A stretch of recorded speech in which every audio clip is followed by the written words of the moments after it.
Dear students of class 10th, Assalamu alaikum. Today on the 2nd of June 2021, I feel delighted to be with you in today's offline or video class on Speak Up, the poem which we have taken up yesterday, written by the Faiz Ahmad Faiz, an Urdu poet who was initially a broadcaster and journalist and later turned to be a very helping hand to the poor about all these things I made you aware yesterday.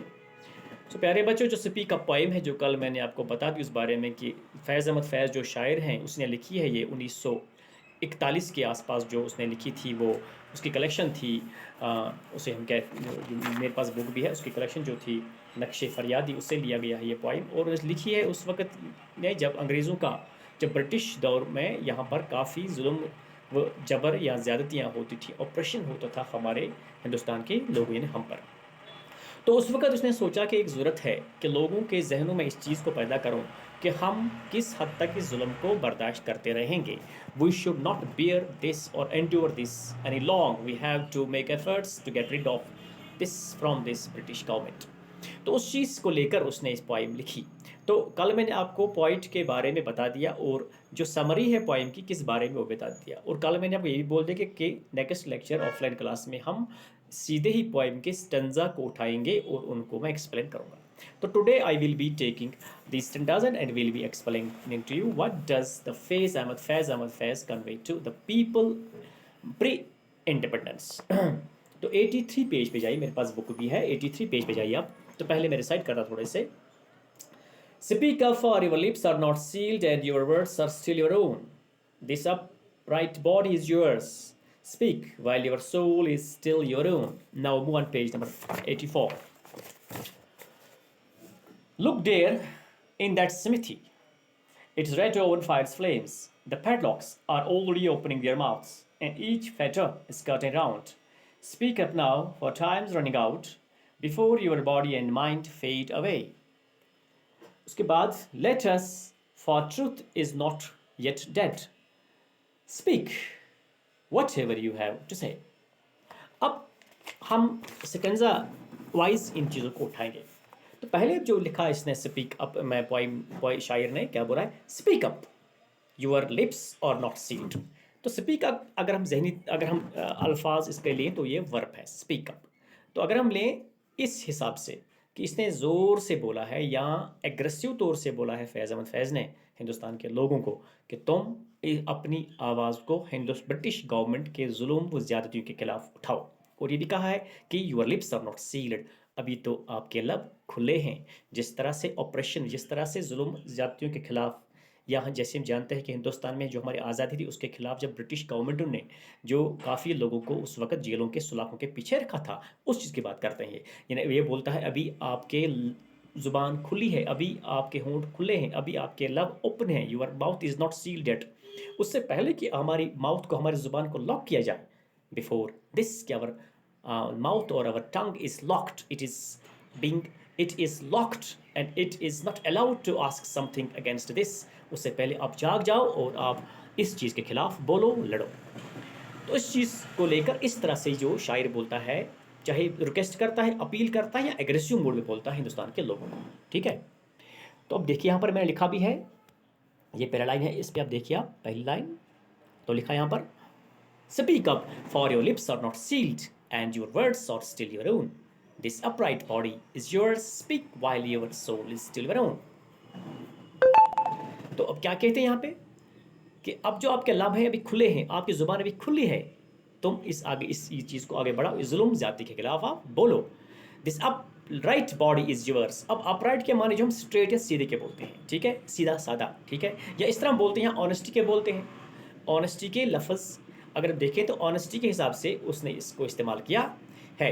अब बोलता है कि तुम्हारी body, तुम्हारा physique जो है, तुम्हारी ये इनोसेंस जो है, तुम्हारी ये शराफत जो है, इस चीज़ से कुछ चलने वाला नहीं है। तुम अपने आप में इस चीज़ को उजागर कर दो, इस तपिश को आप बढ़ा दो। तुम जहन में ये ले लो कि फॉर ग्रांट ले लो कि हमें अब आज़ाद होना है। Your body, this body is yours, अभी तो जिस्म आपका है, उससे पहले आपके जिस्म को पोशीदा किया जाए। Speak while your soul is still your own, और आपकी रूह जो है और आपकी सांसें जो भी चलती हैं, उन पर ब्रिटिश गवर्नमेंट ने अभी कोई शिकंजा नहीं कसा है। उससे पहले कि हमारी सांसों को रोक दिया जाए, उससे पहले कि हमारी ज़ुबान को बंद किया जाए, उससे पहले कि हमारी रूह को ख़त्म किया जाए, take a step to speak against this, इस जुल्म के खिलाफ आप बोलो। ठीक है, अब आप पेज नंबर जाइए, आप पेज नंबर, हाँ देखिए पेज नंबर है ये 84, हाँ 84 पे जाइए आप। हम यहाँ क्या बोलते हैं, लुक देयर इट्स स्मिथी। अब स्मिथी बोलते हैं एक्चुअली हम भट्ठी को, वो जगह जहाँ पर जो लोहार हैं वहाँ पर जो आग जलाते हैं, तो उन अंगारों में जब किसी हम धातु को, किसी मेटल को हम जब वहाँ पर उसमें आग में डालते हैं और मेटल को मेल्ट करने के बाद उसको डिफरेंट डिज़ायर्ड शेप्स में चेंज करते हैं और हम कुछ वहाँ पर हथियार बनाते हैं, जैसे एक्स होती है, तलवार स्वord होती है, या चाकू होते बनाते हैं हम आयरन से। थे वो it's simply a place, smith is simply a place which is used in order to mold or to melt the different types of the metals, especially we can say this iron, into desired shapes or weapons, like knife is there, axe is there, sword is there। तो उस भट्ठी को जहाँ पर वो आग के अंगारों में, वो लोहार आग के अंगारों में या आग में तड़पती उस दहकती आग में जो मेटल डालता है यानी लोहा डालता है, तो उससे वो हथियार निकालता है, पुर्जे निकालता है, उसको डिफरेंट शेप करता है। आप उस भट्ठी की तरफ देखो, आप उस आग की तरफ देखो जहाँ पर फायर्स फ्लेम्स, जो इस्तेमाल यहाँ किया है इसने, फायर्स फ्लेम्स, जो खतरनाक शोले हैं, इट्स रेड ओवन। ये तंदूर जो है, ये भट्ठी जो है, इसमें एक्चुअली हमारे लिए जंजीरें और हथियार बनाए जाते हैं जो जुल्म के खिलाफ लड़ेगा, बोलेगा। लेकिन हमें इस चीज़ से डरना नहीं है, अंग्रेज़ों के खिलाफ में लड़ना है, बोलनी। हम इस जुल्म जो जाति को बर्दाश्त नहीं करेंगे। इस तरीके से जहनों को तैयार करता है उस वक़्त फैज़ अहमद फैज़ हिंदुस्तान के लोगों के जहनों को। और the padlocks are already opening their mouths. Padlocks, a padlock actually, this is actually a metallic lock having a U-shaped bar। एक ताला होता है जिसमें यू शेप का बार होता है, जो अक्सर कैदियों के हाथों में डाला जाता है। ये बोलता है लोगों को, आप देखो वहाँ पर ये हथियार हमारे लिए तैयार हो रहे हैं। और क्या लिखा है वहाँ पे, and each Fetter is getting around us. Fetter यहाँ पर लिखा भी है, फेटर के लफ्ज़ माने जो एक होता है, एक मेटलिक जो लोहे की जंजीर चेन होती है, जो पाँव में हम डालते हैं किसी कैदी को या किसी गुनाहगार को या किसी बेचारे मजलूम को जकड़ने के लिए या बंद करने के लिए। अब ये बोलता है कि लोगों के, आप देखो इस भट्टी की तरफ, जिस फायर से आग में हमारे लिए ये चीज़ें तैयार हो रही हैं, तो उससे पहले कि ये चीज़ें हमें बंद कर दें, हमें इसके खिलाफ लड़ना है, तुम डरो मत इससे। Speak up now for time is running out.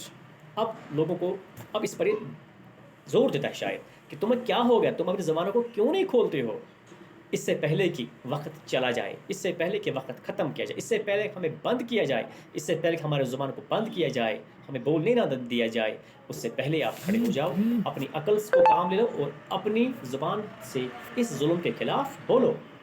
Before your body and mind fade away, fading, vanish होना, कि आपका जिस्म जो है उससे पहले इसको बंद किया जाए, ख़त्म किया जाए। आप इस चीज़ को अपने जहन में ले लो और तैयार हो जाओ इस जुल्म के खिलाफ लड़ने के लिए। Tell us for truth is not yet dead, speak. अब तुम तैयार हो जाओ कि आखिरकार सत्य, ये एक हमारे हिंदी में यह है सत्यमेव जयते, यानी सत्य जो है, सच जो है, इसमें जीत होती है। जो हमें अशोक स्तंभ जो लिखा भी होता है, सत्यमेव जयते होता है कि सच में जीत होती है, हकीकत बहरहाल हकीकत होती है, ट्रुथ ऑलवेज प्रिवेल।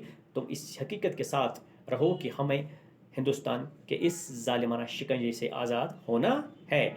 तो बहरहाल whatever you have to say, speak whatever you have to say. तो जिन भी शब्दों का, जिन भी वर्ड्स का, जिन भी अल्फाजों की आप का इस्तेमाल कर सकते हो, और इस ऑपरेशन और इस या जुल्म जबर व ज़्यादतियाँ जो अंग्रेज़ों की हैं, इनके खिलाफ जितने भी शब्दों को इस्तेमाल करो, इसकी निंदा करो, वो जिस हद तक करो, जिस तरह से तरीके से करो, लेकिन करो तो, ताकि हम इस चीज़ से आज़ाद हो जाएंगे। एक्चुअली उजागर करता है, यह जहनों को तैयार करता है उस वक़्त इंडियन लोगों में, जो हम इंडियंस हैं, हमारे जहनों में ये फैज़ तरीके से बात डालता था कि तुम अपने तरीके से इस चीज़ को समझो कि हम पर जुल्म क्यों हो रहे हैं, और हर एक आदमी को इंडिविजुअल लेवल पर उससे ये चीज़ फॉर ग्रांटेड लेनी है, और तुम्हें आगे जाके जो इस चीज़ को ख़त्म करना है। तो बहरहाल फिर 47 में हमें इंशाल्लाह ताला आज़ादी मिलती भी है इस चीज़ से, इस जुल्म से। तो इसी चीज़ को लेकर आज हमने स्पीक अप पाइम जो है, इसकी एक्सप्लेनेशन भी ख़त्म कर दी, मैंने समझाया भी आपको, पॉइंट के बारे में भी बताया आपको, और कल से इंशाल्लाह ताला मैं आपकी इसमें डालूँगा एक्सरसाइज, वो भी करेंगे। उस बोर्ड पे भी लिखाऊँगा मैं आपको, इसके आपके वो लेक्चर्स भी आएँगे और उसमें आपके मटेरियल भी आएगा, कंटेंट भी आएगा एलएमएस द्वारा या आपके व्हाट्सएप ग्रुप में। So till then have a good day.